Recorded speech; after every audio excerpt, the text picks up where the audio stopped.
When the hype train steams into town, even some of the most shrewd gamers are powerless to resist its pull. But resist we must if this history of mega disappointments is to teach us anything.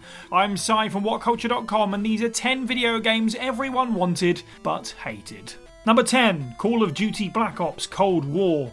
Call of Duty is not a game series known for innovation, not unless you count it being used to recruit for the US Army. Yes, that's a real thing.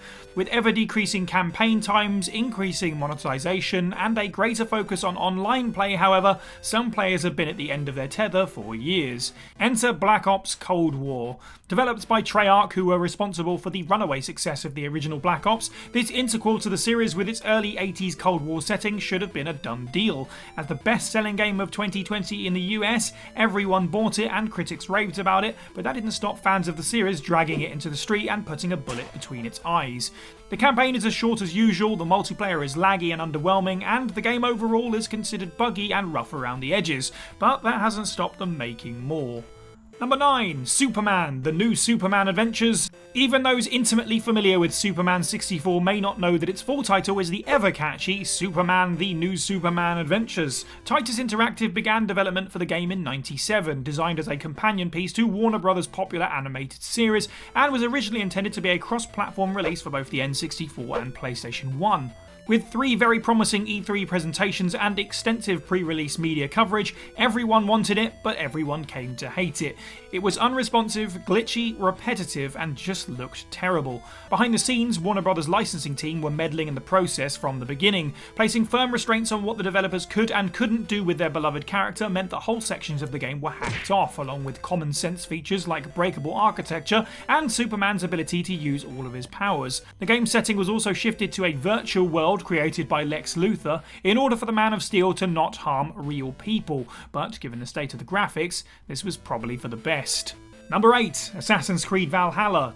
Once upon a time, 2007 to be precise, Assassin's Creed was a unique proposition, drawing from big gaming successes such as Prince of Persia and real-world influences like parkour, laid over an engrossing blend of sci-fi and history. Though some would say the series fell into a rut, supplying gamers with essentially the same title each time, it nonetheless kept things interesting enough to retain the anticipation surrounding each one. That was until the company decided to evolve things, emphasizing combat and exploration over stealth with Assassin's Creed Origins, Odyssey and Valhalla. With a successful launch and initial praise, things were going swimmingly for the latter, capitalising on the Viking hype generated by a heady combination of Marvel and the hit History Channel series. But a myriad of problems generated fan backlash, the like of which few other entries have seen. Amongst the issues were powerful gear sets locked behind additional payments and an unwieldy customization feature which cost in-game loot to use. On top of this, the title had a host of bugs, many introduced to the game by post-launch content. Fans were dismayed with the results, all leading to a pervasive belief that Ubisoft placed the store ahead of the actual game. Number 7. Duke Nukem Forever. The iconic first-person shooter Duke Nukem was due a revival a long time before Duke Nukem Forever hit shelves in 2011, so it was an especially sharp knife in the back for fans when the title didn't deliver. Needless to say, the original series' success drove a hype train quite unlike any other, especially considering Forever's predecessor, Duke Nukem 3D, was released way back in 1996, but this was perhaps also the thing that delayed it for so long. Recognising the sales potential, 3D Realms struggled on through the years, unwilling to give up the rights to another better developer. Then they ran out of cash. Gearbox bought the property in 2010 before completing the new title in collaboration with Triptych and Piranha Games for a prompt release in 2011. But in the 15 years between titles, gaming had moved on, and was there a place for Duke Nukem? The graphics were shoddy, the game was dated, and everything about it had the hallmarks of a last-minute class project rather than a game that everyone had waited a decade and a half for. Fans had been desperate for the game for so long, but it was nigh impossible to find anyone who actually liked it. Number 6. Star Wars Battlefront 2. A long time ago, in a galaxy far, far away, there promised to be a video game unlike any other, bringing together characters, action and conflict from the entire Star Wars saga.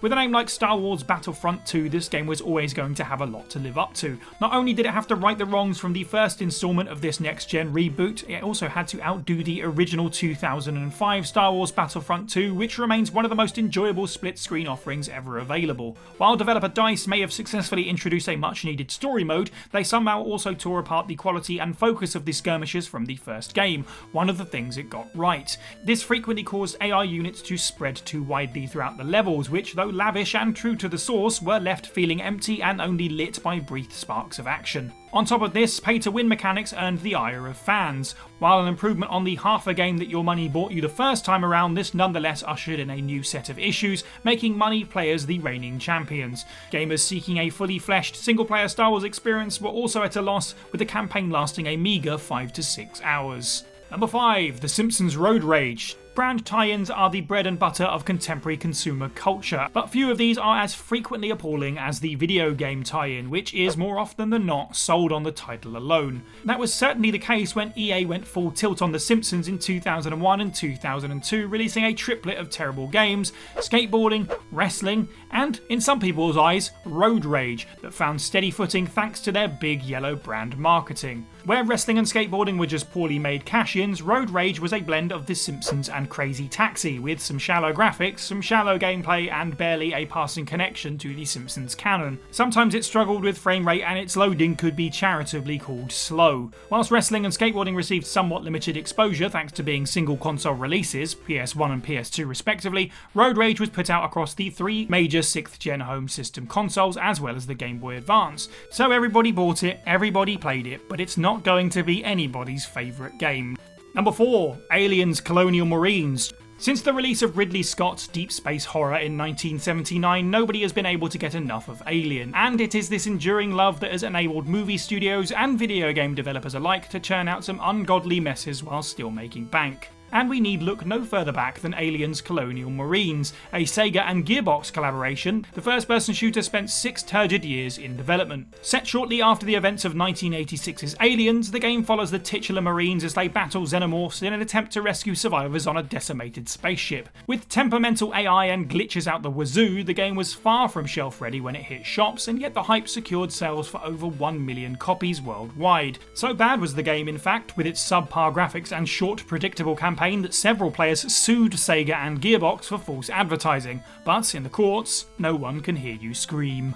Number 3. Sonic the Hedgehog. The fastest hedgehog alive has been loved the world over since his first appearance in 1991, but a drought of decent main console content throughout the first half of the noughties put him on the back foot. It makes sense then that 2006's Sonic the Hedgehog, which promised a return to form, was high on everyone's to-do list. As is often the case with legacy titles, there was a big buzz around this one from its announcement onwards. Such extensive pre-release hype ensured that day one sales would be through the roof, no matter what the critics had to say. Released on Xbox 360 and PS3, it was panned from day one, yet somehow people continued to buy it in their droves. The control system proved difficult to handle and navigate from the outset, but this was just the beginning. As players spent more time with the game, they came to rue its extensive loading times, silly, often cringeworthy story, and numerous glitches.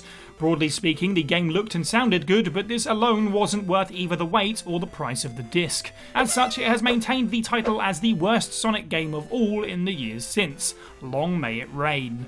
Number 2. No Man's Sky. Touted as one of the best games of all time, with pre-release awards and heaps of praise from all corners of the industry, Hello Games' No Man's Sky was supposed to completely redefine the possibilities of gaming, or so they said.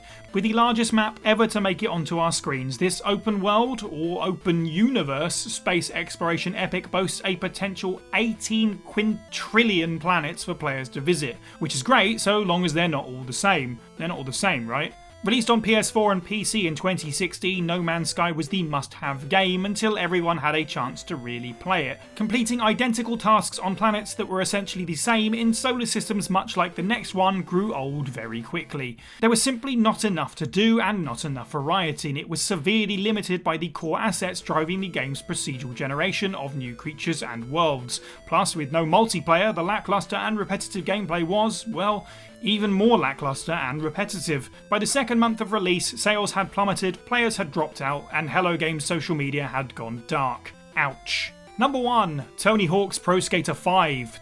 The rushed mess of rushed messes, Tony Hawk's Pro Skater 5 holds a special place in the video game canon for simultaneously being one of the most hotly anticipated games of all time, while also one of the most crushingly disappointing. A flat, uninspired and wholly unfinished offering, 5 gave players a clunky disaster that would feel more at home amongst 5th and 6th generation consoles rather than the 7th and 8th that it was released on. The level designs were basic, the controls and mechanics robotic at best, the missions were two-dimensional and lacking a story mode, and there were no NPCs to speak of, leaving it feeling very much like the ghost of its forebears. And everyone hated it. Everyone. Thankfully, this misstep has since been rectified by the sublime remaster of Tony Hawk's Pro Skater 1 and 2, which brings the original games back in glorious HD, combining new and old features and music for a perfectly pitched contemporary offering. The lesson? If it ain't broke, don't fix it. Now roll on that remaster of Underground 1 and 2. And that's the list. Let us know down in the comments below what you thought of this video, and as always, the opinions of the writer in this video are just opinions, and if you disagree, that's fine. Let us know which of these games, if any, you actually enjoyed. Make sure you like this video, share it with your friends, subscribe, and hit the notification bell. I've been Cy for WhatCulture, and have a good week.